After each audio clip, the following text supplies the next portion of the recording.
ഉരുൾപൊട്ടലിൽ ദൗത്യസംഘം കണ്ടെടുത്ത മൃതദേഹങ്ങളും ശരീരഭാഗങ്ങളും ആരുടേതെന്ന് തിരിച്ചറിയാൻ ഫോറൻസിക് DNA വിഭാഗത്തിന്റെ പ്രത്യേക team Kannur regional forensic science ലാബിലാണ് 7-അംഗ സംഘത്തെ വിന്യസിപ്പിച്ചത്.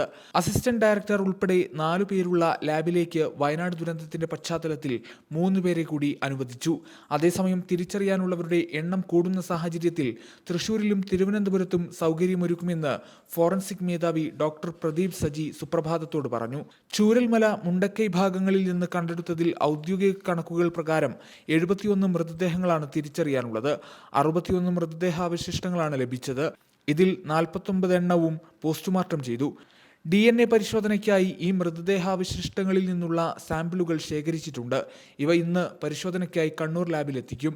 പോസ്റ്റ്മോർട്ടം നടപടികൾ പൂർത്തിയാക്കിയ ശേഷം തിരിച്ചറിയാത്ത മൃതദേഹങ്ങളിൽ നിന്നുള്ള സാമ്പിളുകളും ഇന്നു മുതൽ എത്തിക്കും. DNA പരിശോധന നടത്തുന്നതിന് ഏതെങ്കിലും ബന്ധുക്കളുടെ രക്തസാമ്പിൾ ആവശ്യമാണ്. നിരവധി പേരാണ് കുടുംബാംഗങ്ങളെ കാണാനില്ലെന്ന് പറഞ്ഞ് പോലീസിനെ സമീപിക്കുന്നത്.